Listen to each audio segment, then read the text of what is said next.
नमस्कार विद्यार्थी मित्रांनो, आपण गेल्या व्हिडिओमध्ये पाहिलं होतं की पंत जे आहे यांनी उपवास करण्याचं ठरवलेलं आहे. त्या उपवासामध्ये त्यांनी डाएट फॉलोचा जो त्यांच्या आजूबाजूच्या लोकांनी मित्रांनी जो त्यांना सल्ला दिला होता त्यानुसार त्यांनी डाएट करणं सुरू केलं. मग त्यावर दोरी उड्या मारणे जे आहे, धावणे, असे वेगवेगळे कार्यक्रम त्यांनी केलेले. त्याच्यामध्ये त्यांचं आहारावर विशेष नियंत्रण होतं, म्हणजे बिना साखरेचा चहा पिणे, त्यानंतर गोड पदार्थ कमी खाणे, असे त्यांनी जे जे सल्ले दिले होते ते पाळण्याचा पूर्ण प्रयत्न केला. पण नंतर त्यांच्या लक्षात आलं की त्यांच्या पत्नीने आतापर्यंत जो त्यांना चहा दिला होता तो साखरेचा चहा होता आणि त्यांना सांगितलेलं कारण ही जी साखर आहे घरात होती आणि ती संपेपर्यंत तुम्हाला देण्यात आली होती. मग नंतर त्यांनी तो चहा जो दुसरा होता तो बिना साखरेचा पिला. नंतर मात्र लाडू जे आहे साखरेचे खाल्ले. अशा अनेक प्रकारे त्यांच्या कॅलरीज जे आहेत पोटामध्ये गेलेल्या आहेत. मतलब लेखक जो है उन्होंने डाइट फॉलो करना चाहा, लेकिन कुछ ना कुछ ऐसा होता कि जिसकी वजह से उनका जो नियम है वो भंग होता, लेकिन उसके बावजूद भी उनसे जितना हो सकता था उतनी उन्होंने सलाह लोगों की मानी और जो है उन्हें रस्सी कूदना वगैरह कार्यक्रम किए. तो इस तरह से उन्होंने जो भी कार्य किया आगे के उतारे में हम लोग देखने वाले आगे के पैराग्राफ में कि किस तरह से उन्होंने काम किए. तो चलो चलते हैं नेक्स्ट इसके ऊपर उतारा लेखन. पहा विद्यार्थी मित्रांनो, त्यांच्या शेजारी जे आचार्य बाबा राहत होते त्यांनी त्यांना सांगितलेलं आहे की तू कमी बोलत जा, त्याच्यामुळे जे आहे तुझं वजन कमी होऊ शकतं. परंतु लेखक जे हे होते टेलिफोन ऑपरेटर होते, त्यामुळे त्यांना बोलणं हे अत्यंत आवश्यक होतं. त्यामुळे लेखकाला त्याचा खूप राग आला. आता पुढचा पॅराग्राफ आपण पाहत आहोत. मग मात्र मी चिडलो आणि निश्चय केला की बस यापुढे उपास वजन उतरेपर्यंत उपास. अब मैंने सोच लिया, मुझे बहुत गुस्सा आया और मैंने भी क्या किया है, सोचा है कि अब उपवास करना है, तब तक करना है जब तक मेरा वजन कम नहीं होगा. मला मी काटकुळा झाल्याची स्वप्ने पडू लागली. अब मैं सपने में देखता था कि मैं एकदम दुबला पतला हो गया हूँ. भरल्या ताटावरून मी उठू लागलो. देखो लेखक की हालत ऐसी हुई, थाली जो भरी हुई रहती थी लेकिन एक मन में टेंशन है, इसी वजह से जो भरे हुए थाली से भी उठ जाते थे. बिना साखरेचा आणि बिना दुधाचाच काय, पण बिना चहाचा देखील चहा मी पिऊ लागलो. अब वो बिना शक्कर का कभी कभी चाय भी नहीं पीते थे. साखर पाहिली की माझ्या अंगाचा तीळ पापड होऊ लागला. तीळ पापड होणे अतिशय राग येणे. मग त्यांना खूप राग येऊ लागला की साखर पाहिल्यानंतर. केवळ फळावर मी जगू लागलो. सिर्फ फल खा रहा था. लिंबाचा रस तर मला अमृतासारखा वाटू लागला. और नींबू जो होता है ना उसका रस बनाते हैं तो उनको वो अमृत की तरह लग रहा था. धारोष्ण दुधासाठी मी अधूनमधून अंधेरीच्या गोठ्यात जाऊ लागलो. धारोष्ण दूध मतलब ताज़ा दूध जो है मिलता था, तो उसके लिए वो जो है तबेले में जाकर वहाँ से अंधेरी जाकर वहाँ से दूध लाते थे. दोरीवरच्या उड्या केवळ खालच्या मजल्यावरील मंडळीच्या दुष्टपणाने व आकसाने केलेल्या तक्रारीने, मतलब जो रस्सी पर कूद रहे थे ना, तो आकस म्हणजे द्वेष. तो जो नीचे वाले लोग थे वो लोग द्वेष करने लगे कि ये जब देखो जो कूदते रहता है और उसकी वजह से पूरा घर हिलते रहता है. तो उसी वजह से उनको जो रस्सी की जो कूद थी वो उन्हें रोकनी पड़ी, क्योंकि उन्होंने तकरार करने म्हणजे शिकायत करना, तो उनकी शिकायत की वजह से उन्हें रोकना पड़ा. तो देखो बच्चों, लेखक जो है थाली के ऊपर से, मतलब भरी हुई थाली होते, मतलब कुछ न खाते हुए उठ जाते थे और जो है खाली उन्होंने रस्सी कूदना जो है रोक दिया था, क्योंकि बाजू वाले जो उनसे शिकायत कर रहे थे. 10 उड्या पाय न अडकता मारण्यापर्यंत मी पोचलो होतो. अब इतनी उडी मारते थे, 10 बार मारते ना, उनका पैर अटकता नहीं था. कचेरी सुटली की मी गिरगाव रस्त्याने धावत येऊ लागलो. अब वो कचेरी जब काम पे से छूट जाते थे ना, तो गिरगाव के रास्ते से वो दौड़ते हुए आते थे. केवळ पौष्टिक आणि सात्विक आहार सुरू केला, तो जो शरीर के लिए अच्छा है, सात्विक आहार यानी शाकाहारी खाना, जो उन्होंने शुरू कर दिया. जवळजवळ 10-12 दिवस हा क्रम चालू होता.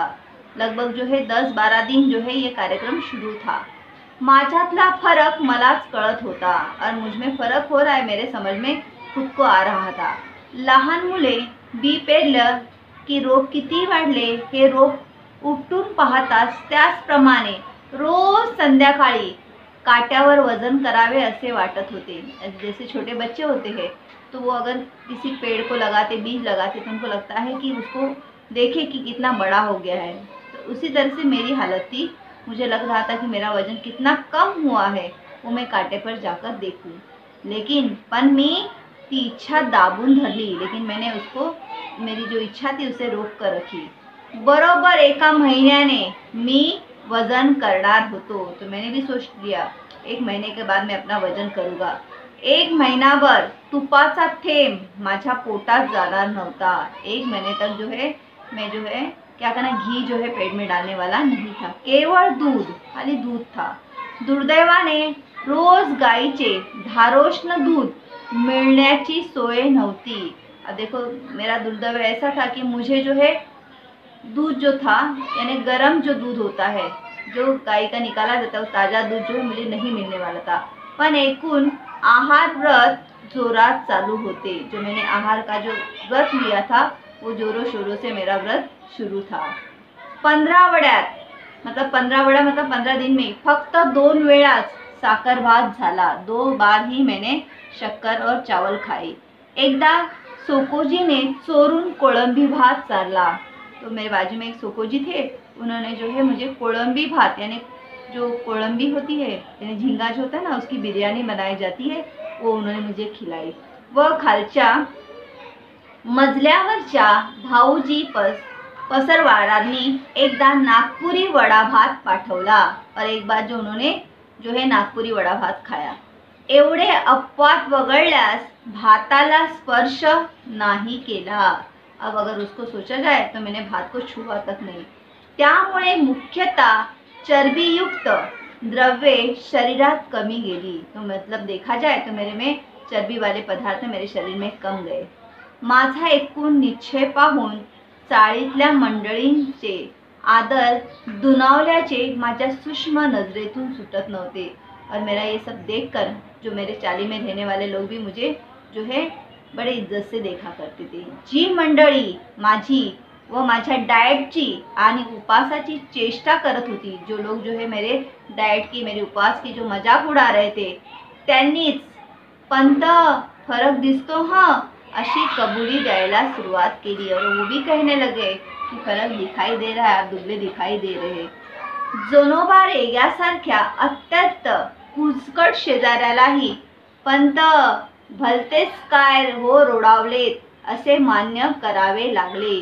तो जो हमारे रोडावले यानी प्रकृति खालवने, तो उन्होंने भी मान्य किया कि आपकी जो तबीयत है अब जो है मतलब आप दुबले पतले होते जा रहे हो। मंडळीच्या प्रशस्तीने मला भीती वाटत होती। जो मेरी तारीफ कर रहे थे तो मुझे डर लग रहा था। ती एकाच गोष्टीची म्हणजे मूडभर मांस वाढण्याची। कहीं ऐसा ना हो कि उनकी तारीफ सुनकर मुझमें और जो है मांस जो है यानी आ जाए और मैं मोटा हो जाऊँ। पण असली तुरळक तारीफ ऐकून मी चालण्यासारखा नव्हतो, मतलब मैं इतनी सी तारीफ से जो है भूलने में नहीं आने वाला था। इस तरह से यहाँ पर जो है दिया गया हुआ है कि लेखक ने अपने बारे में जानकारी।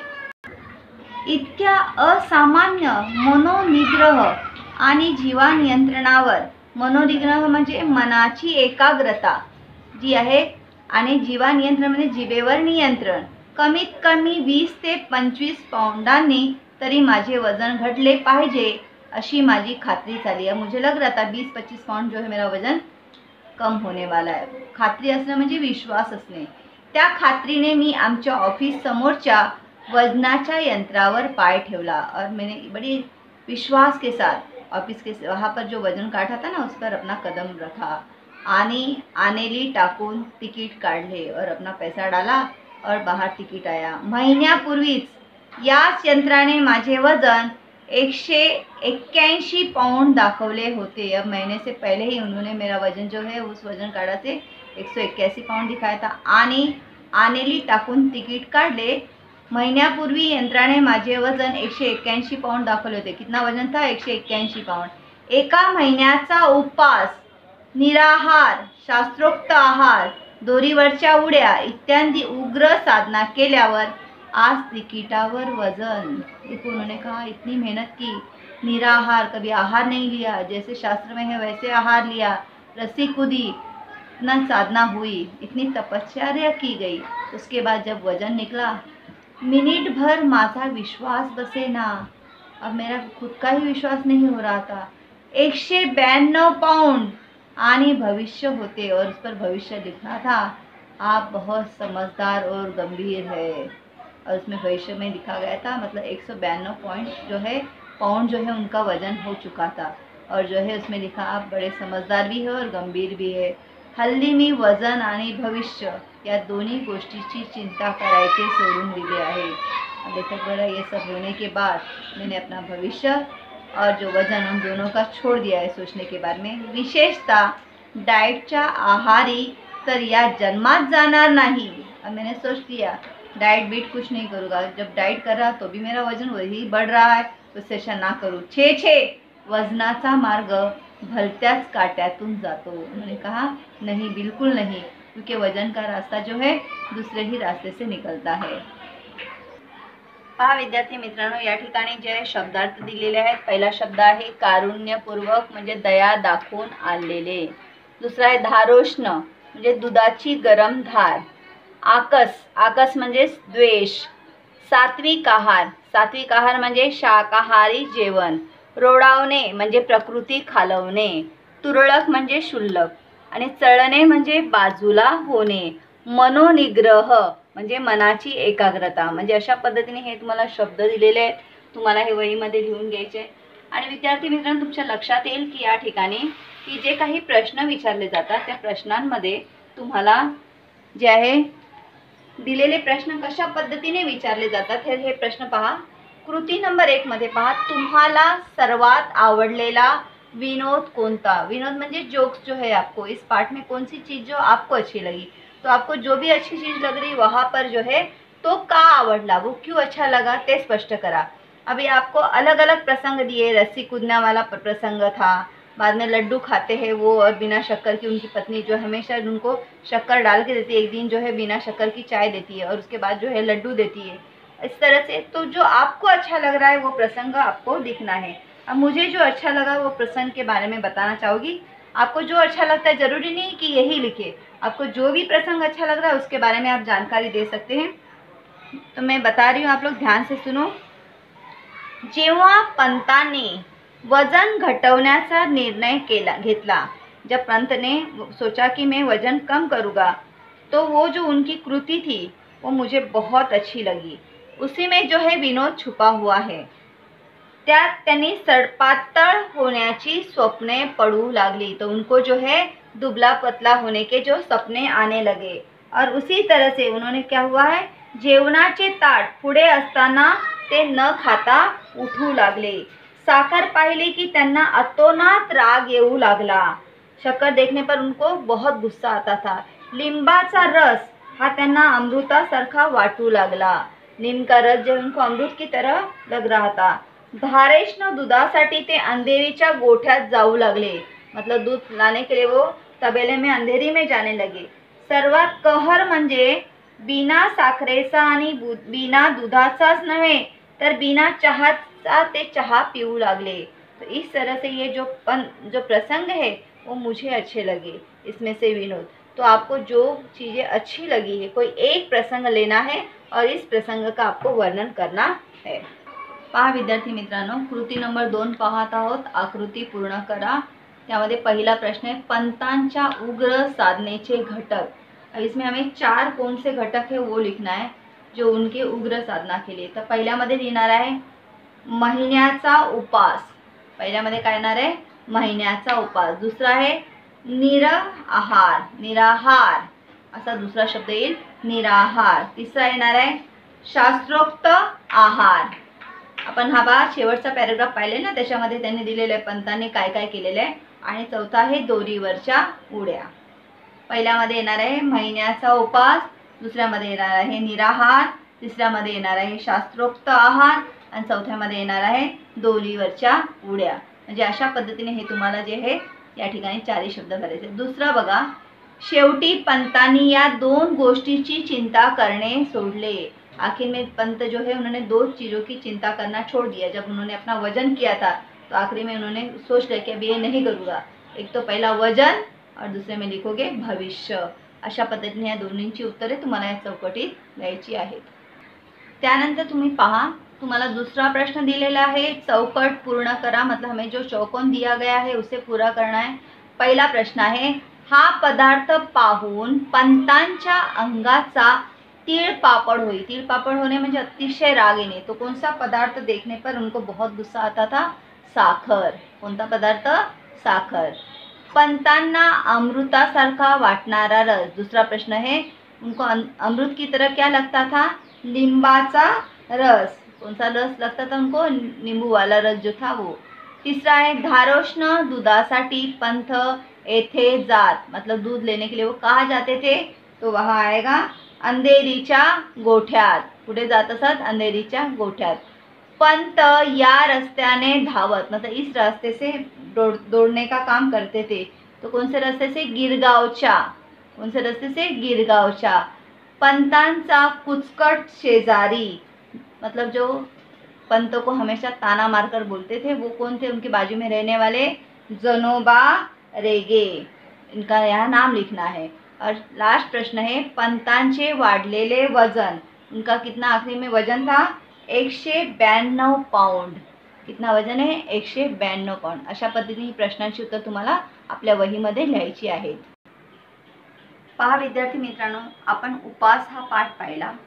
यामध्ये आपण पाहिलं लेखकाने कशा पद्धतीने उपवास केला, लोकांचे सल्ले कसे मांडले आणि त्यानंतर एवढं सगळं करून पुन्हा त्यांनी वजन जेव्हा तपासलं तो त्यांचं वजन अधिक वाढलेलं होतं। देखो प्यारे बच्चे, जब हम लोगों ने देखा कि लेखक जो है इन्होंने उपवास करना चाहा, सारे डाइट फॉलो किए, बहुत दिनों तक उन्होंने आहार लिया, लेकिन बाद में जब उन्होंने अपना वजन किया है तो उनको पता चला कि उनका वजन और बढ़ चुका है और उनका भविष्य भी कुछ अलग है। तो इसीलिए उन्होंने दो चीज़ों को छोड़ दिया कि उपवास करना, डाइट फॉलो करना और जो है भविष्य पर विश्वास रखना। तो ये पाठ जो है हमें बताता जाता है कि सर्वसामान्य जो लोग होते हैं वो कुछ संकल्प करते हैं, निर्धार करते हैं, तो वो उनका निर्धार पूरी तरह से नहीं होता है। और कई समाज के लोग, कई लोग होते हैं जिसमें रोड़े डालने का काम करते हैं। तो हमें जो हमारा संकल्प होता है, जो हम लोगों ने सोच लिया है, उसे पूरा करना चाहिए। फिर मिलते हैं दूसरे वीडियो में। धन्यवाद।